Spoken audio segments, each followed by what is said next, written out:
भगवान श्री कृष्ण कहते हैं, मनुष्य के कर्मों की दिशा को तय करने में उसका मन अहम भूमिका निभाता है। सतोगुण क्या होता है? सतोगुण मन की सबसे श्रेष्ठ अवस्था मानी जाती है। पर सतोगुण के लक्षण कौन से हैं? कैसे यह बाकी दोनों गुणों से भिन्न है? और क्या सतोगुण जो प्रकृति में मौजूद सबसे श्रेष्ठ है, उससे आगे भी मनुष्य जा सकता है? इन सभी प्रश्नों के जवाब आपको इस वीडियो में मिलने वाला है। तो आइए जानते हैं।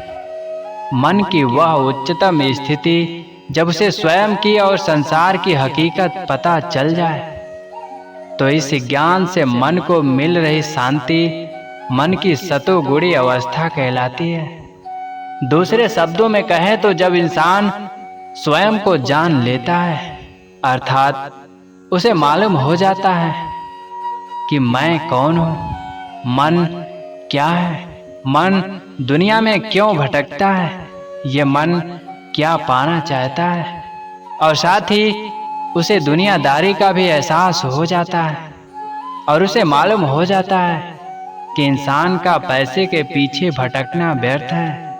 जीवन में शांति तो अपने भीतर ही है।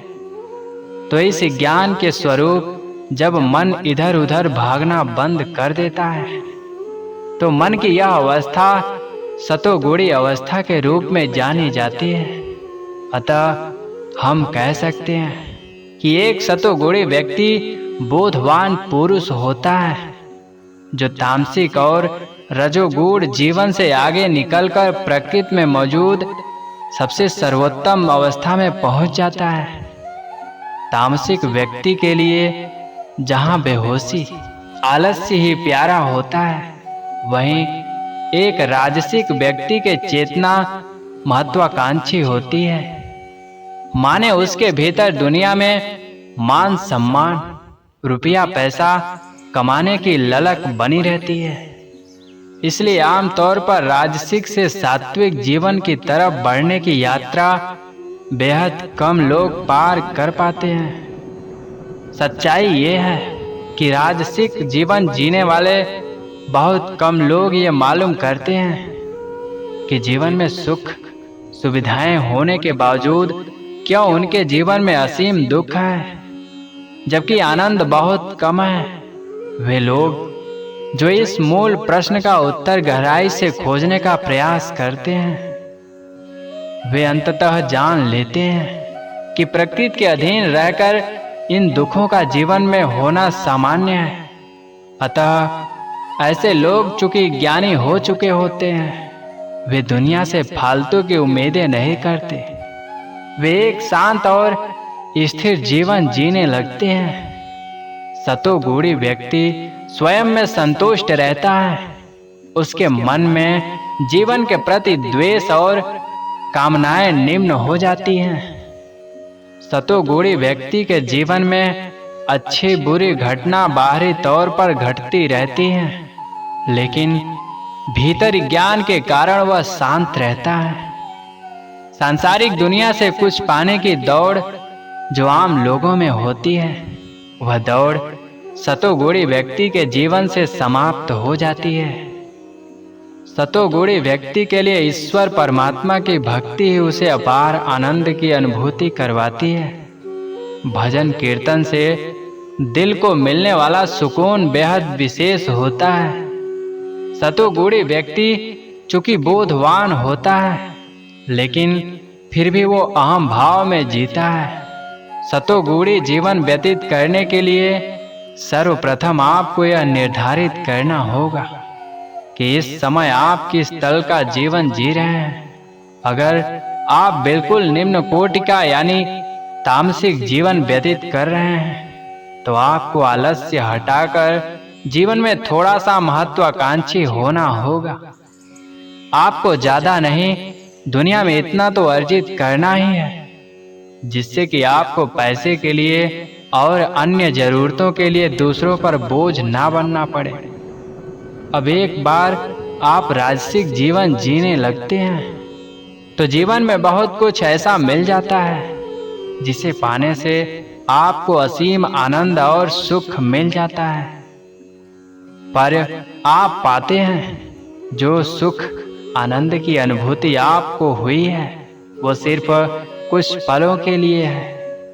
यह ऐसे ही है जैसे महीने भर बोरियत से भरा कार्य करने के पश्चात व्यक्ति अंत में महीने की सैलरी से कुछ दिन घूमने या फिर रेस्टोरेंट में बढ़िया भोजन खाने की तरफ रवाना हो जाता है। ऐसा करके थोड़ी देर पैसे से उसे सुख तो मिलता है, पर वो सुख कुछ समय या दिन ही नहीं टिक पाता है। इन सब के बीच उसकी जिंदगी में ऐसा दिन घटित होता है जिससे उसे अपने जीवन की हकीकत मालूम हो जाती है, यानी उसे अपना असली चेहरा दिख जाता है।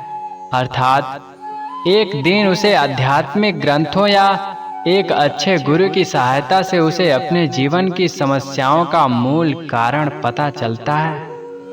वो जान लेता है कि जीवन में मेरे जो दुख हैं उसका कारण मेरा लालच और मोह है, जिसकी वजह से मुझे हर बार गलत जगह पर झुकना पड़ता है। इस तरह व्यक्ति को गुरु अथवा किताबों के ज्ञान का प्रकाश मिलता है, वो अमूल्य होता है। फिर उसके लिए वो सभी चीजें लगभग व्यर्थ होती हैं जो किसी की तामसिक या राजसिक व्यक्ति को बहुत सुहाती हैं, और वो उन्हें पाने की लालसा में दौड़ता रहता है। दूसरे शब्दों में कहें तो सतोगुणी होने पर व्यक्ति के जीवन में अंधकार मिट जाता है। उसकी दुनिया में भाग दौड़ करने की रेस समाप्त हो जाती है और इस अवस्था में उसे असीम आनंद और शांति मिलती है। ऐसा व्यक्ति फिर यह समझ जाता है, इस दुनिया में जितना हम भोगते हैं वस्तुओं को, लोगों को, उतना ही अंदर का दुख गहरा होता चला जाता है। अतः सतोगुणी व्यक्ति का जीवन श्रेष्ठतम हो जाता है। उसे ईश्वर की भक्ति में आनंद आने लगता है।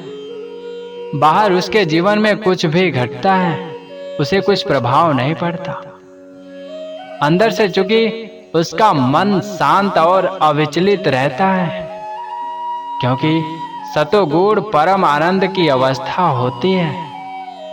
अतः इस स्थिति पर आने के बाद इससे पार जाने के विषय में बेहद कम लोगों की जिज्ञासा रहती है, क्योंकि इस अवस्था में आना सबके बस की बात नहीं होती।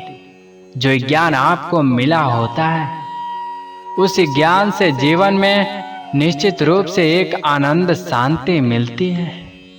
पर स्वयं भगवान श्री कृष्ण हमें गीता में इन गुणों से बाहर जाने की बात कहते हैं, क्योंकि सतोगुणी श्रेष्ठ अवस्था तो है ही, पर प्रकृति में श्रेष्ठ होने से बेहतर होता है। प्रकृति के पार निकल जाना बहुत ही सही होता है, क्योंकि वहीं से मात्र व्यक्ति सत्य देख पाता है। अतः प्रकृति के इन तीनों गुणों यानी रजोगुण, तमोगुण और सतोगुण के आगे जो व्यक्ति चला जाता है वो गुणातीत हो जाता है। सतोगुण में व्यक्ति के आनंद ज्ञान अपार होता है, लेकिन गुणातीत होने पर व्यक्ति का अज्ञान तो समाप्त होता ही है, उसका ज्ञान भी गायब हो जाता है। इसी तरह वो ज्ञान और अज्ञान दोनों से खाली हो जाता है। ज्ञान नहीं होता तो फिर न व्यक्ति के पास अतीत होता है, न भविष्य को लेकर योजनाएं होती हैं। अब ऐसा नहीं है कि वो इस संसार को त्याग देता है। वो आपको कभी सोया दिखाई देगा तो कभी किसी कर्म को करने में लिप्त दिखाई देगा, कभी खेलता दिखाई देगा तो कभी शांत। अतः बड़ा मुश्किल हो पाता है गुणातीत व्यक्ति को पहचानना। इसलिए गुणातीत व्यक्ति को किसी भी श्रेणी में वर्गीकृत करना बहुत मुश्किल हो जाता है। तो साथियों, इस वीडियो को सुनने के बाद सतोगुण क्या होता है यह आप जान चुके होंगे। अगर वीडियो सुनने के बाद जीवन में कुछ स्पष्टता आई है तो इसे शेयर भी कर दें, ताकि ऐसी शिक्षा उनको भी मिल सके। जय श्री कृष्ण। राधे राधे।